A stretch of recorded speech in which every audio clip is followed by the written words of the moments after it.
형제들아, 세상이 너희를 미워하여도 이상히 여기지 말라. 우리는 형제를 사랑함으로 사망에서 옮겨 생명으로 들어간 줄을 알거니와 사랑하지 아니하는 자는 사망에 머물러 있느니라. 그 형제를 미워하는 자마다 살인하는 자니 살인하는 자마다 영생이 그 속에 거하지 아니하는 것을 너희가 아는 바라. 그가 우리를 위하여 목숨을 버리셨으니 우리가 이로써 사랑을 알고 우리도 형제들을 위하여 목숨을 버리는 것이 마땅하니라. 누가 이 세상의 재물을 가지고 형제의 궁핍함을 보고도 도와줄 마음을 닫으면 하나님의 사랑이 어찌 그 속에 거하겠느냐. 자녀들아, 우리가 말과 혀로만 사랑하지 말고 행함과 진실함으로 하자. 이로써 우리가 진리에 속한 줄을 알고 또 우리 마음을 주 앞에서 굳세게 하리니, 이는 우리 마음이 혹 우리를 책망할 일이 있어도 하나님은 우리 마음보다 크시고 모든 것을 아시기 때문이라. 사랑하는 자들아, 만일 우리 마음이 우리를 책망할 것이 없으면 하나님 앞에서 담대함을 얻고 무엇이든지 구하는 바를 그에게서 받나니, 이는 우리가 그의 계명을 지키고 그 앞에서 기뻐하시는 것을 행함이라.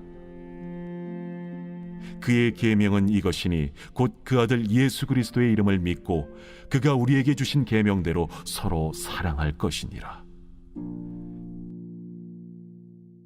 그의 계명을 지키는 자는 주 안에 거하고 주는 그의 안에 거하시나니, 우리에게 주신 성령으로 말미암아 그가 우리 안에 거하시는 줄을 우리가 아느니라. 하나님은 우리가 구하는 것을 우리에게 주십니다. 그러나 여러분, 우리가 구하는 것을 받을 때에 중요한 조건을 말씀하십니다. 그게 오늘 본문의 22절에 있습니다. 무엇이든지 구하는 바를 그에게서 받나니, 이는 우리가 그의 계명을 지키고 그 앞에서 기뻐하시는 것을 행함이라. 이 말씀을 쉬운 성경에는 이렇게 기록하고 있습니다. 그리고 하나님은 우리가 구하는 것들을 우리에게 주실 것입니다.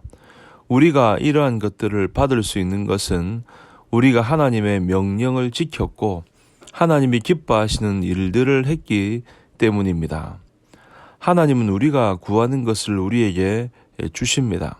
그러나 우리가 실제로 구하는 것마다 다 받지는 못하는 것이 사실입니다. 그렇다면 여러분, 주님의 말씀이 거짓입니까? 그렇지 않습니다.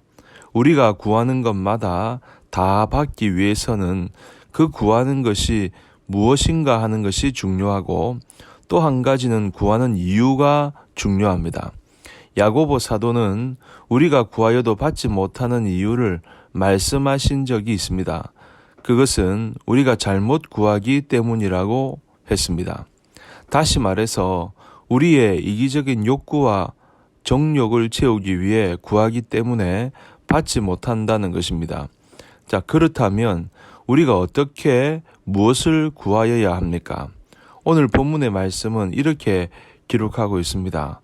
우리가 무엇이든지 구하는 바를 하나님께로부터 받을 수 있는 것은 바로 우리가 그의 계명을 지키고 그분 앞에서 기뻐하시는 것을 행하기 때문이라고 했습니다. 우리의 구하는 것이 그의 계명을 지키는 일과 그분의 기뻐하시는 일 가운데 있어야 한다는 것입니다. 우리가 우리의 기뻐하는 일, 우리의 정욕을 충족시키는 일을 구할 때 우리의 구하는 것마다 다 받지 못합니다. 하지만 우리가 주의 계명을 지키는 일, 그분의 기뻐하시는 일을 구할 때 우리의 구하는 것은 모두 응답될 것입니다.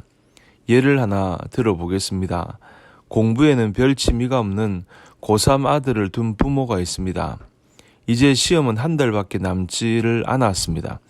그제서야 그 부모는 매일같이 철야 기도를 하고 금식 기도와 새벽 기도를 합니다. 하나님께 24시간 찾아가 매달립니다. 그리고는 당당하게 말을 합니다. 하나님은 의로우신 분이시며 게다가 우리는 당신의 자녀가 아닙니까? 구하라 그러면 너희에게 주실 것이요 라고 말씀하지 않으셨습니까? 그러니 우리 아들 녀석이 이번에 좋은 점수를 맞게 해 주십시오. 하나님께서 그에게 지혜를 주셔서 좋은 대학에 들어갈 수 있도록 해 주십시오. 여러분, 이 기도가 응답이 되겠습니까? 설사 그 아들이 어떻게 해서 대학에 들어갔다고 해도 그것이 부모의 기도 때문이겠습니까? 아닙니다. 이런 기도들은 결코 응답받을 수 있는 합당한 기도가 아닙니다. 우리는 결코 우리의 정욕이나 우리의 기뻐하는 일들을 구하여서는 안 되는 것입니다. 하나님께서는 당신의 계명을 지키는 일, 당신의 기뻐하시는 일을 구하라고 하십니다. 그렇게 구하게 되면 어떤 것이든 다 받게 될 것이라고 말씀하십니다. 원하기는 여러분의 간구가 오직 하나님의 뜻에 합당한 간구가 되기를 바랍니다. 서울 온누리교회의 고 하영조 목사님이 하신 어록을 책으로 낸 적이 있는데 나의 사랑하는 여러분에게 라는 책입니다.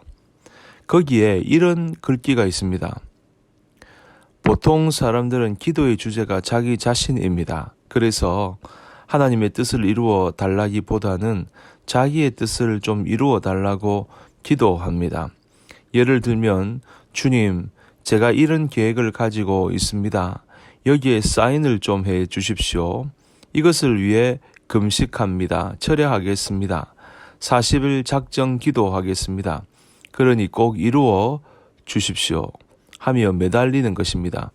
그러나 기도는 철저하게 시작도 끝도 하나님에 대한 관심이어야 합니다. 그렇습니다. 우리의 기도의 최고의 관심사는 오직 하나님께 있어야 합니다.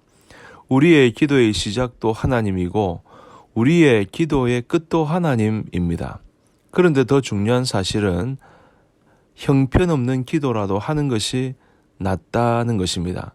최악의 상황, 그때가 기도할 때이며 기도의 비밀을 아는 자가 하나님의 자녀입니다. 사랑하는 성도 여러분, 겟세마네스의 예수님의 기도처럼 주여 나의 뜻대로 하지 마옵시고 하나님의 뜻대로 되기를 원합니다. 오늘 이 시간에 내 뜻을 구하지 말고 하나님의 뜻을 구할 수 있기를 바랍니다. 하나님이 기뻐하시는 일을 구할 수 있기를 바랍니다. 그래서 하나님이 응답하시는 귀한 새벽이 되시기를 우리 구주 예수님의 이름으로 간절히 축복합니다.